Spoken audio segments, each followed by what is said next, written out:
Hi guys, it's Joe at the Census Project. Just thought I would do another video for you guys at the Census community page. For anyone who has joined, thank you. Today, just want to do a little video just to talk about stress, anxiety, and about self-help strategies and managing that stress and anxiety, not to let it build up, and not to let it get to such a point that we kind of explode, or we feel it's just too much and we react badly maybe. So pretty much really simple exercise, and something which you can maybe do and actually look at it with your own personal triggers, things which actually affect you. This bowl here, I'm going to put it down, and this is going to represent you basically. So this is going to be kind of like your brain and your capacity for how much stress or how much anxiety, how many triggers that you can handle taking. Now, what we're going to do, we're going to start from up. So each of these cups, these represent a stress or anxiety. So let's just take, say, this first orange cup, and let's say this one is maybe it's a bit of social anxiety. So let's say you're going to the shops, and obviously currently with the COVID situation, that can be a little bit more stressful, a little bit harder, but you've still got your social factor. There's a lot more people out. The parameters of how you interact with people is different. You've got the distancing. It all can just feel a little bit more pressurized. So let's add that pressure, that stress, that anxiety in.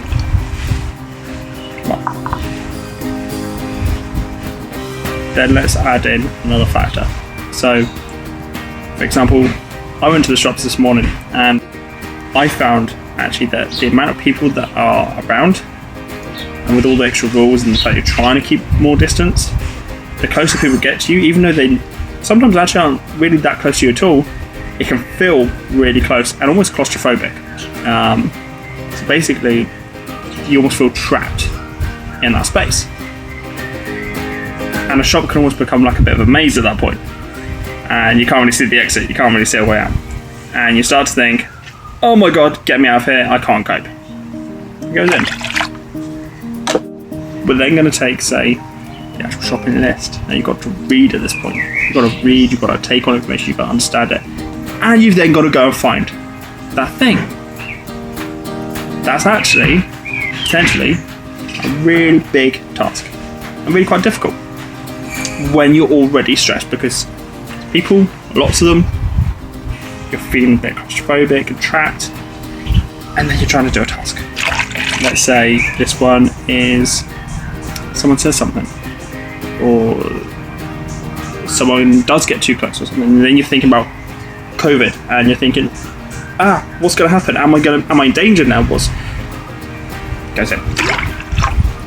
Anxiety's building, stress is building, starting to feel like we're struggling. We're getting towards that simmering, that boiling point. It's going to get a little bit too much. So, next one. Go to pay, and you hit a massive long queue. Don't want to sit in that queue, stand in that queue, should I say. You don't know how quick that queue's moving, and you're feeling like you're going to be trapped a lot longer. Makes the claustrophobic feeling worse, that trap feeling worse, and you're also around people and you're worrying about that people getting too close, people trying to cut in between the line to get where they want to do their shopping. Stress and anxiety. We are then going to add the fact that you've got to talk to someone, or you've got to handle a self-checkout machine, whichever you choose. But that's difficult. You've got to do something which you might not necessarily know how to do that well, or you might find really difficult to talk to someone. You've got to obey a 2 meter distancing rule whilst talking to someone, and you're going to feel like you're getting close to that, and you're then working out, are you doing something wrong? Add the anxiety and the stress. We then have the fact of all your shopping's gone through, they're going through at their speed, you're trying to bag your shopping, you're feeling pressured, feeling like you're too slow, you've got to go quicker.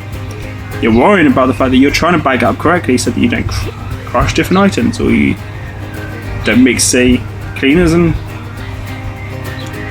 your sausage rolls. It goes in.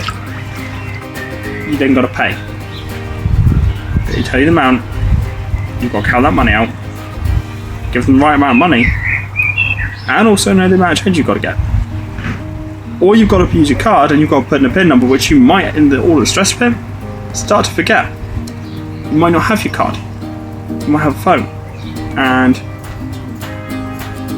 on that phone, you're going to use Apple Pay. And you're limited to, say, £30 or whatever. Stress. Pretty much at this point, if you look, we're right at the edge. And we're about to start overflow. So that's pretty much how we build. And it's really important that what we do is we develop strategies. So, for example, a routine. You go shopping, you know you have a routine, but you're going to use the self-checkout Bleeper machine. So you can scan as you go, it's quicker. You're going to go to a quicker queue where you don't have to queue in a line, you don't have to, let's say, speak to people so much, not in that pressured environment. That strategy, that part of your routine, you're going to take some of the water out. So then, to take a bit more out, let's look at another routine, or another strategy we can use. So, when you're going shopping, you look at the time of day that you're going to go.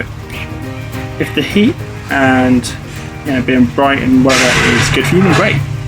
If actually you find that a bit frustrating when you're queuing up to get into the shop or whatever, and you don't really want to be in and around that, go earlier or go later.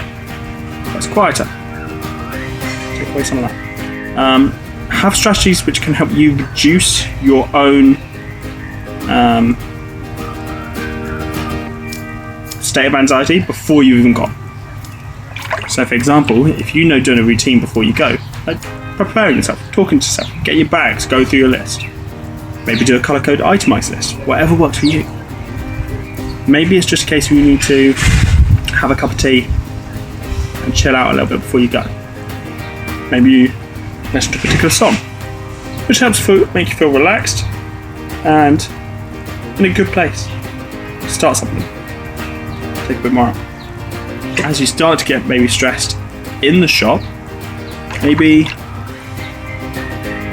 you've taken a break. Maybe you walk to a quiet space of the shop and just stop for 5 minutes. Maybe you have a drink with you where you can have a little drink of water.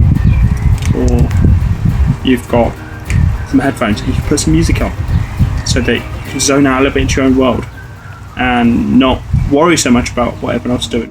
That's basically the idea of self-help strategies. Manage your anxiety. So, enjoy it. Try it.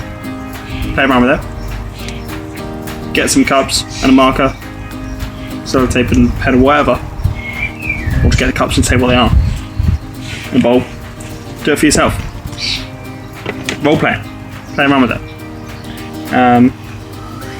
It can be a really good preparation tool to help you build towards managing that anxiety and the stress that you might be facing. Could be a part. And yeah, hope it really helps.